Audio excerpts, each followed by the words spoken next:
Hi folks, so welcome back. So in this video, I'm going to cover a company by the name of GNG Electronics. ठीक है. So company का अगर हम numbers भी देखें, it has been very strong from the last couple of quarters. Company का अभी recently IPO है एंड सबसे पहले तो हम समझ लेते हैं कंपनी का बिजनेस मॉडल क्या है. ठीक है. सो कंपनी क्या करता है, कंपनी का जो ब्रांड है it is by the name of electronic बाजार करके. कंपनी का जो मेन कोर ऑपरेशंस है that is into selling and distribution करते हैं आपका refurbished laptops and other other devices like smartphones, tablets and ये सब जो होता है सर्वर्स भी हो गए, वर्क स्टेशन हो गए, ये सब भी रिफर्बिश करके they sell to customers like us. अभी यहाँ पे why the tailwinds are very strong. क्यों इतना डिमांड आ रहा है? Because one of the key reason अगर हम देखें तो it is because of the increase in the prices of your SSD के प्राइजेस हो गए, रैम के प्राइस हो गए. ठीक है, ये सब के मेमोरी चिप्स एंड सब के prices have increase a lot. तो इसीलिए कस्टमर्स जो है they are hesitant to invest और बाय न्यू लैपटॉप. ठीक है, अगर उन्होंने एक एग्जांपल की तरह भी समझा है कि अगर एक नया लैपटॉप अगर आप लेने जाओ, इफ़ दैट कॉस्ट, अगर न्यू लैपटॉप का जो कॉस्ट है दैट इज़ अराउंड 30,000, तो they usually sell it at 1/3 the price. ठीक है, विच इज़ अराउंड 10,000. अभी रिफर्बिश लैपटॉप का डिमांड क्यों बढ़ रहा है अभी? As I told, because of one of the important things as I told is because of the increase in the prices of ये चिप्स. AI के वजह से भी AI लेड डिमांड है, स्टोरेज, प्रोसेसर्स एंड सबका जो प्राइस है that is increase a lot. Also अभी ये जो रिफर्बिश लैपटॉप होता है उसमें बेसिकली कंपनी क्या वैल्यू ऐड करता है वो देखते हैं. एक जो नया लैपटॉप होता है हमें तो उसमें मालूम है कि सब प्रॉपर है, एस्थेटिक्स प्रॉपर है, क्लीन एंड क्लियर, मतलब सब हमको नया ही लगेगा, नया ही है बेसिकली, राइट. अभी रिफर्बिश में ये लोग क्या करते हैं, they usually by the older laptops जो है अभी उनके जो मेन क्लाइंट है, ठीक है, जहाँ से उनका प्रोक्योरमेंट आता है, जहाँ से वो सोर्स करता है, दैट इज़ आपके IT कंपनीज हो गए, इन्फोसिस, TCS, फिर बैंक्स हो गए, आपके NBFCs हो गए. ठीक है, जो भी बड़े बड़े MNCs हो गए, ये सबसे थ्रू जो उनका भी बेसिकली कैसा होता है ना कि अगर आप कॉर्पोरेट में भी अगर आप कोई भी अगर देखो, उनका भी एक पीरियड होता है कि जब तक वो लैपटॉप्स आर यूजेबल, या तो फिर एक पीरियड जैसा, मतलब 3 साल के बाद they give it out, they sell it out and उनके उनको नया माल आता ही है. ठीक है, तो एवरी 3 years, एवरी 4 years उनमें there is a new changes in the, अगर आप देखो उनके टेक्नोलॉजी में बाय द कॉर्पोरेट्स. सो ये सब जो अगर देते, ठीक है, स्क्रैप में अगर आप देते हो, ठीक है, you get not that great value अगर आप बेचने जाओ. But if you go to GNG electronics, they understand the core value. वो उसमें क्या करता है कि अगर आपका कीबोर्ड का अगर कुछ प्रॉब्लम है, ठीक है, अगर एक आध की ख़राब हो गया है, या आपके स्क्रीन में थोड़ा फ्लिकर हो रहा है या डैमेज हो गया है, उसको चेंज करेंगे. फिर आपका मेमोरी थोड़ा आपका स्लो है, ठीक है, रैम अगर कम है, वो नया डाल देंगे. 4 GB का अगर 8 GB कर लेंगे, 12 GB कर लेंगे. थोड़ा इम्प्रूवमेंट, थोड़ा एस्थेटिक्स में चेंजेस करके they sell it out at a higher price. मतलब जो वन थर्ड होता है मतलब यूजुअली, बट कंपनी बोल रहा है they are now catching up, and वो बोल रहे हैं कि अराउंड 40-45% के आसपास का भी डिस्काउंट हो सकता है. जो अभी अराउंड 33% डिस्काउंट पे जो सेल करते हैं फ्रॉम द न्यू लैपटॉप्स के prices, it can go to around 40-45% because demand बढ़ रहा है. सेकंड थिंग इज नए लैपटॉप्स का ही भाव इतना बढ़ गया है, तो customers are not preferring that as well, नए लैपटॉप्स बाय करना. तो because of the increase in this prices of memory chips and ये सब प्रोसेसर्स के प्राइजेस की वजह से the demand for this segment, ठीक है, इलेक्ट्रॉनिक बाजार जो है उनका brand, through which they sell to the, उनके जो डीलर्स हो गए, उनके डिस्ट्रीब्यूटर्स हो गए, उनको सेल करते हैं एंड फिर हम जैसे कस्टमर्स को वो रीच करते हैं, राइट. यही था उनका बिजनेस मॉडल. अभी कंपनी का अगर आप देखो presence, they are present in 46 countries. तो not only in India, they are doing their operation in USA, they are doing in middle east, Dubai हो गया, यूरोपियन कंट्रीज में भी कर रहे हैं. तो 33% रेवेन्यू इंडिया से आता है, remaining 67% it comes from company countries like USA, Europe, UAE में से भी उनका अराउंड 12% आता है and others is around 14%. So not only India but they are well diversified across the world. And उनका फैसिलिटीज़ अगर आप देखो, एक उनका नवी मुंबई में फैसिलिटी है, the second facility is in Dubai, Dubai में उनका अच्छा खासा प्रेजेंस है, एंड यूएसए टेक्सास में भी उनका एक फैसिलिटी है, ठीक है।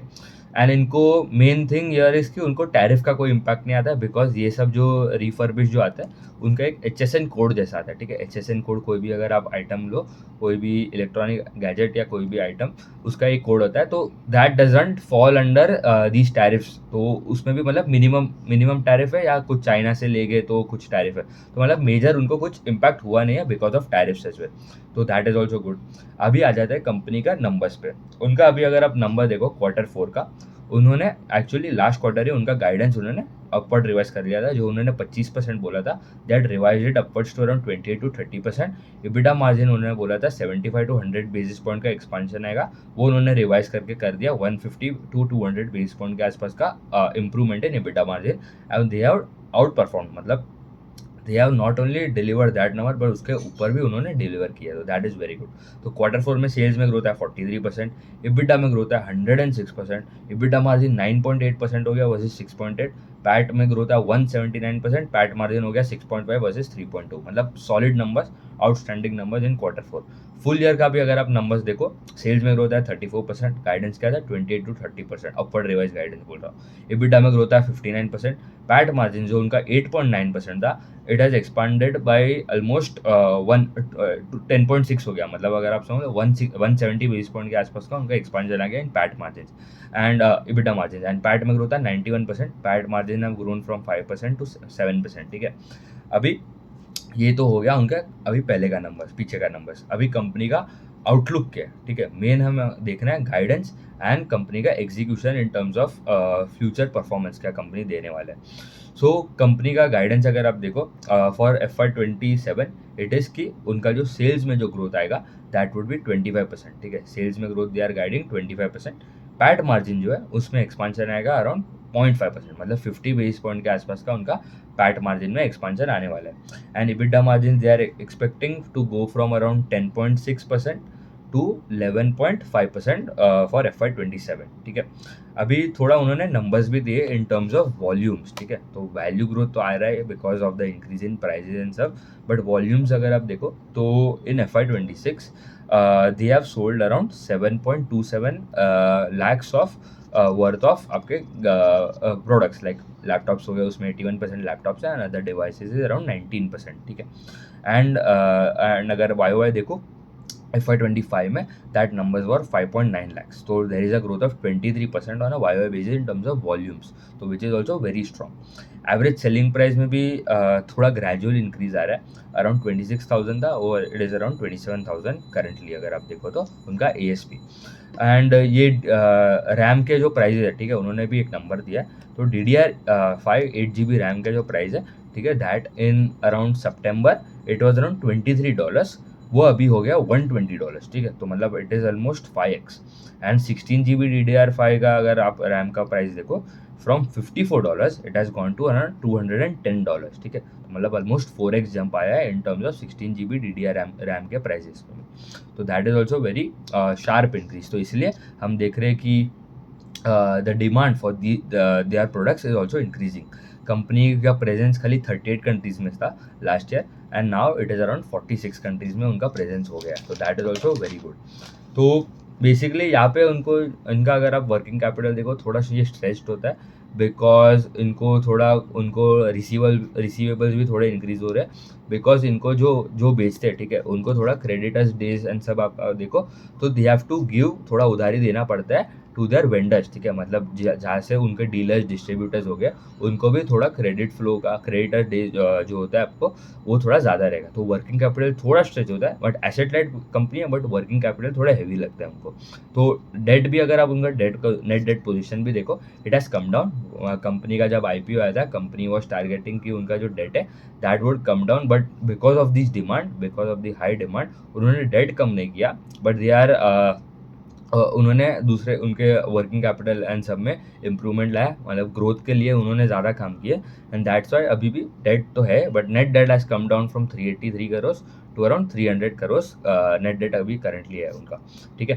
एंड उनका कैपेसिटी अगर आप देखो तो they can produce around 61,000 worth of units per month, and company बोल रहा है we are aiming around 1,50,000 per month of units produce करने वाले इन कमिंग क्वार्टर्स, ठीक है, कमिंग ईयर्स।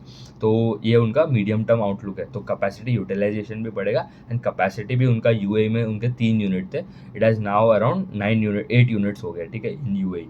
तो they have also partnered with 2 distribution, जो बड़े इंडिया में अगर देखो, it is your 2 biggest distributors, that is your Ingram and Supertron electronics. Company का बोलना है कि they are tying up with new distributors for इनका यूरोप एंड यूएस के बिजनेस के लिए भी।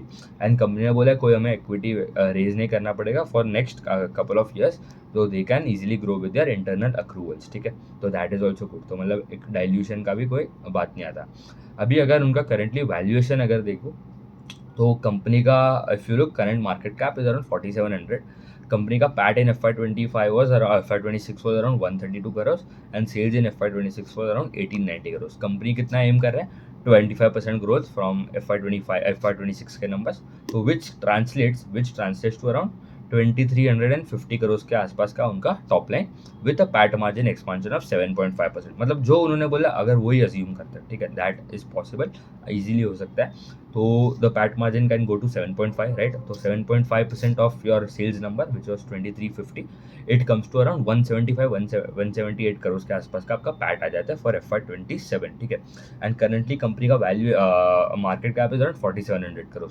तो फॉरवर्ड पी अगर हम कैलकुलेट करें, it comes to around 26.5 times का उनका फॉरवर्ड पी आ रहा है ऑन FY27 बेसिस, तो which is reasonable, very reasonable given the growth as well. तो 25% ग्रो कर रहा है company with guidance of with forward P of around 26%। तो मतलब पेग रेशियो भी अराउंड 1.1 के आसपास का आपका पेग रेशियो आ जाएगा। एंड ऑल्सो अगर आप उनका बिकॉज एज आई टोल्ड मतलब ऑपरेटिंग लेवरेज मिलेगा, तो पैट में the growth would be around around 34%, ठीक है, बिकॉज उनको 0.5 बेसिस पॉइंट के आसपास का उनको एक्सपेंशन मिलेगा इन दर मार्जिन। तो 34% के आसपास का पैड ग्रोथ आ रहा है for a company with 20 forward P of around 27.8 times उनका अगर पेग रेशियो पकड़ो। एंड ये PEG with respect to sales growth में मैं कभी कभी देखता हूँ, बिकॉज कंपनी कैसे होता है, कोई कंपनी उनका टॉप लाइन में ग्रोथ आता है 4-5%, बट उनको ऑपरेटिंग लेवरेज मिलता है, मतलब अर्निंग्स में होता है 18-20-30%, ठीक है, but that is not sustainable, right, क्योंकि आप कितने टाइम तक आपके फिक्स कॉस्ट को कम करोगे, राइट, आपके ऑपरेटिंग एफिशिएंसीज इंप्रूव करोगे, मतलब एक लिमिट है, राइट, उसके ऊपर तो आप नहीं जा सकते। तो हमें चाहिए टॉप लाइन ग्रोथ भी बढ़िया आना चाहिए, एंड विथ बॉटम लाइन में भी एक्सपेंशन आना चाहिए, तो operating leverage is a must, ठीक है। तो ये हो गया जीएनजी इलेक्ट्रॉनिक्स का बात। Company is doing good, company का गाइडेंस स्ट्रॉन्ग है, एग्जीक्यूशन भी अच्छा है। ये वर्किंग कैपिटल उनका थोड़ा देखना पड़ेगा आगे जैसे कैसा होता है। ट्रेड रिसीवेबल्स 4x हो गया, because trade receivable will have 4x in on a Y basis, तो हमें देखना पड़ेगा आगे जाके वो कम होता है कि नहीं। तो ठीक है, उतना ही रखते हैं, थैंक यू।